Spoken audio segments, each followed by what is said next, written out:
എല്ലാവർക്കും നമസ്കാരം. നമ്മളിന്ന് ചർച്ച ചെയ്യാൻ പോകുന്നത് ഹ്യൂമൻ റിസോഴ്സ് മാനേജ്മെന്റിന്റെ ഒരു അടിത്തറ എന്ന് തന്നെ പറയാവുന്ന ഒരു വിഷയത്തെക്കുറിച്ചാണ്. അതെ, ജോബ് അനാലിസിസ്.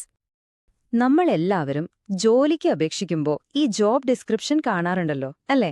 അപ്പോ എപ്പോഴെങ്കിലും ചിന്തിച്ചിട്ടുണ്ടോ ഇത്ര കൃത്യമായിട്ടുള്ള ഈ വിവരങ്ങളൊക്കെ എവിടെ നിന്നാണ് വരുന്നതെന്ന്? അതിന്റെ എല്ലാം ഉത്തരം ഒന്നേ ഉള്ളൂ: ജോബ് അനാലിസിസ്. ഒരു ഓർഗനൈസേഷനിലെ ഓരോ ജോലിയെയും ശരിക്കും ആഴത്തിൽ മനസ്സിലാക്കുന്നതിന്റെ ആദ്യത്തെ പടിയാണിത്. ഇതിൽ നിന്നാണ് എല്ലാം തുടങ്ങുന്നത്. അപ്പോ വരുന്ന കുറച്ച് മിനിറ്റുകൾക്കുള്ളിൽ നമുക്കിതിനെക്കുറിച്ച് വിശദമായിട്ടൊന്ന് നോക്കാം. എന്താണ് ഈ ജോബ് അനാലിസിസ്? എന്തുകൊണ്ടാണ് ഇത് ഇത്രയധികം പ്രധാനപ്പെട്ടതാകുന്നത്? പിന്നെ ഇതെങ്ങനെയാണ് ചെയ്യുന്നത്? എല്ലാത്തിനും ഉത്തരം കണ്ടെത്താം. അപ്പൊ നമുക്ക് ആദ്യത്തെ ചോദ്യത്തിലേക്ക് കടക്കാം. എന്താണ് ശരിക്കും ഈ ജോബ് അനാലിസിസ്? അതിന്റെ ഏറ്റവും ബേസിക്കായ നിർവചനത്തിൽ നിന്ന് തന്നെ തുടങ്ങാം, അല്ലേ? ഇതിന്റെ ഒരു ടെക്സ്റ്റ് ബുക്ക് ഡെഫിനിഷൻ എന്ന് പറയുന്നത് ഇങ്ങനെയാണ്: ഒരു ഓർഗനൈസേഷനിലെ ഒരു പ്രത്യേക ജോലിക്ക് ആവശ്യമായ ഡ്യൂട്ടീസ്, റെസ്പോൺസിബിലിറ്റീസ്, സ്കിൽസ്, ക്വാളിഫിക്കേഷൻസ് ഇതെല്ലാം കൃത്യമായി ഒരു സിസ്റ്റമാറ്റിക് ആയിട്ട് തിരിച്ചറിയുന്ന ഒരു പ്രോസസ്സാണ് ജോബ് അനാലിസിസ്. നിങ്ങൾ പഠിക്കുന്നവരാണെങ്കിൽ ഈ ഡെഫിനിഷൻ വളരെ പ്രധാനമാണ്, കാരണം ഇതിന്റെ കാതൽ ഇത് തന്നെയാണ്. ഇത്രയും കേട്ട് കൺഫ്യൂഷൻ ആവേണ്ട. വളരെ സിമ്പിളായിട്ട് പറഞ്ഞാൽ ഇതൊരു ജോലിയുടെ ബ്ലൂ പ്രിന്റ് ആണെന്ന് വിചാരിച്ചാൽ മതി. ഒരു വീട് പണിയുന്നതിനു മുൻപ് നമുക്കൊരു പ്ലാൻ വേണ്ടേ? അതുപോലെ തന്നെ ഈ ഒരു ഐഡിയ മനസ്സിൽ വെച്ചാൽ മതി, സംഭവം എളുപ്പമാവും. ഓക്കെ, അപ്പോ ജോബ് അനാലിസിസ് എന്താണെന്ന് ഒരു ഐഡിയ കിട്ടിക്കാണും. പക്ഷെ അടുത്ത ചോദ്യം ഇതാണ്: എന്തിനാണ് ഒരു കമ്പനി ഇത്രയും കഷ്ടപ്പെട്ട് ഇതൊക്കെ ചെയ്യുന്നത്? ഇതിന്റെ ആവശ്യം എന്താണ്? അതാണ് നമ്മൾ അടുത്തതായി നോക്കാൻ പോകുന്നത്. ഇതിന്റെ പ്രധാന ലക്ഷ്യങ്ങളെ നമുക്ക് രണ്ടായിട്ട് തിരിക്കാം. അതിലാദ്യത്തേതാണ് പീപ്പിൾ മാനേജ്മെന്റ്. ഇതിലാദ്യം വരുന്നത് ഡിഫൈനിങ് ജോബ് റോൾസ് ആണ്. എന്നുവെച്ചാൽ ഓരോ ജോലിക്കും എന്തുത്തരവാദിത്തങ്ങളാണുള്ളതെന്ന് വളരെ വ്യക്തമാക്കുന്നു. പിന്നെ റിക്രൂട്ട്മെന്റ് ആൻഡ് സെലക്ഷൻ. ശരിയായ ആളെ ആ ജോലിയിലേക്ക് തെരഞ്ഞെടുക്കാൻ ഇത് സഹായിക്കും, അല്ലേ? അവസാനം പെർഫോമൻസ് മാനേജ്മെന്റ്, അതായത് ഒരു ജീവനക്കാരന്റെ പ്രകടനം എങ്ങനെയാണ് വിലയിരുത്തേണ്ടതെന്നതിന് ഒരു ബേസിക് സ്റ്റാൻഡേർഡ് ഇത് നൽകുന്നു. ഇനി രണ്ടാമത്തെ പ്രധാന ലക്ഷ്യം ഓർഗനൈസേഷണൽ സ്ട്രാറ്റജിയാണ്. ഇവിടെ ആദ്യം വരുന്നത് ട്രെയിനിംഗ് ആൻഡ് ഡെവലപ്മെന്റ്. ഈ അനാലിസിസിലൂടെ ഓരോ ജീവനക്കാരനും ഏതു മേഖലയിലാണ് കൂടുതൽ ട്രെയിനിംഗ് വേണ്ടതെന്ന് നമുക്ക് മനസ്സിലാക്കാൻ പറ്റും. അതുപോലെ തന്നെ വളരെ പ്രധാനപ്പെട്ട ഒന്നാണ് കോമ്പൻസേഷൻ ആൻഡ് ബെനിഫിറ്റ്സ്. ഓരോ ജോലിയുടെയും പ്രാധാന്യവും അതിലെ ഉത്തരവാദിത്തങ്ങളും അനുസരിച്ച് ന്യായമായ ശമ്പളവും മറ്റ് ആനുകൂല്യങ്ങളും തീരുമാനിക്കാൻ ഈ ഡേറ്റ അത്യാവശ്യമാണ്. ശരി, ഇതിന്റെ ആവശ്യകതയൊക്കെ നമുക്ക് മനസ്സിലായി. ഇനി ഇത് എങ്ങനെയാണ് പ്രാവർത്തികമാക്കുന്നത് എന്ന് നോക്കാം. ഇവിടെയാണ് HR പ്രൊഫഷണലുകൾ ശരിക്കും ഒരു ഇൻവെസ്റ്റിഗേറ്ററെ പോലെ പണിയെടുക്കുന്നത്. അവരുടെ കയ്യിലുള്ള ടൂൾസ് എന്തൊക്കെയാണെന്ന് നമുക്ക് നോക്കാം. വിവരങ്ങൾ ശേഖരിക്കാൻ ഒരുപാട് രീതികളുണ്ട്.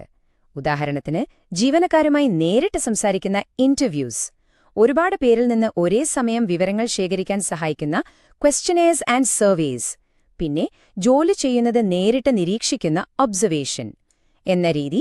അതുപോലെ ജീവനക്കാർ തന്നെ അവരുടെ രോജുവുമുള്ള ജോലികൾ രേഖപ്പെടുത്തുന്ന വർക്ക് ഡയറീസോ ലോഗ്സ്, ഒരു കൂട്ടം ആളുകളുമായി ഒരുമിച്ച് ചർച്ച ചെയ്യുന്ന ഫോക്കസ് ഗ്രൂപ്പ്സ്.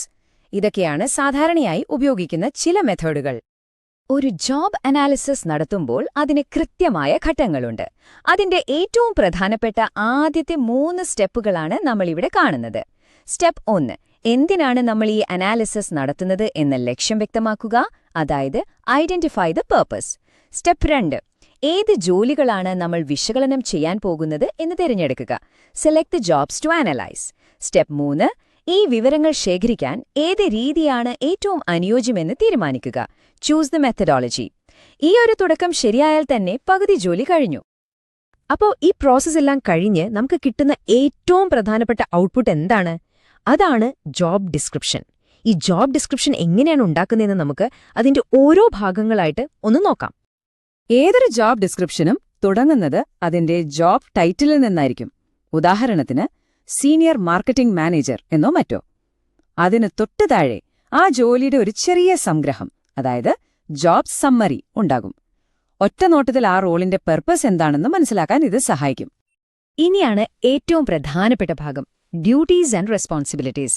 ആ ജോലി ചെയ്യുന്ന ആൾ എന്തൊക്കെ കാര്യങ്ങളാണ് ചെയ്യേണ്ടത്, എന്തൊക്കെയാണ് അവരുടെ ഉത്തരവാദിത്തങ്ങൾ എന്നതിന്റെ ഒരു ഡീറ്റെയിൽഡ് ലിസ്റ്റാണത്. സത്യം പറഞ്ഞാൽ ജോബ് ഡിസ്ക്രിപ്ഷന്റെ ഹൃദയം എന്ന് പറയുന്നത് ഈ ഭാഗമാണ്. അവസാനമായി വരുന്ന 2 പ്രധാന ഭാഗങ്ങളാണ് റിക്വയർഡ് ക്വാളിഫിക്കേഷൻസും വർക്കിംഗ് കണ്ടീഷൻസും. ക്വാളിഫിക്കേഷൻസ് എന്ന് പറയുമ്പോൾ വിദ്യാഭ്യാസം, മുൻപരിചയം, ആവശ്യമായ കഴിവുകൾ എന്നിവയെല്ലാം വരും. വർക്കിംഗ് കണ്ടീഷൻസിലാണെങ്കിൽ ജോലി ചെയ്യുന്ന സ്ഥലത്തെ സാഹചര്യങ്ങൾ, ജോലി സമയം, യാത്ര ചെയ്യേണ്ടി വരുമോ അങ്ങനെയുള്ള കാര്യങ്ങളൊക്കെ ഉൾപ്പെടുത്തും. ഇനി നമുക്കിതിന്റെ ഒരു വലിയ ചിത്രം നോക്കാം. ഏതൊരു കാര്യത്തിനെന്ന പോലെ ജോബ് അനാലിസിസിനും ഒരുപാട് പ്രയോജനങ്ങളുണ്ട്, ഒപ്പം ചില വെല്ലുവിളികളുമുണ്ട്. ഒരു നാണയത്തിന്റെ രണ്ട് വശങ്ങൾ പോലെ. ഇതിന്റെ പ്രധാനപ്പെട്ട ആപ്ലിക്കേഷൻസ് അല്ലെങ്കിൽ പ്രയോജനങ്ങൾ എന്ന് പറയുന്നത് human resource planning, job design, organisational development എന്നിവയൊക്കെയാണ്. എന്നാൽ മറുവശത്ത് ചില വെല്ലുവിളികളുമുണ്ട്.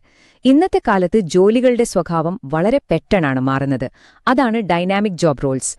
പിന്നെ ഇത് നടത്തുന്ന ആളുകളുടെ വ്യക്തിപരമായ അഭിപ്രായങ്ങൾ ഇതിനെ സ്വാധീനിക്കാൻ സാധ്യതയുണ്ട്.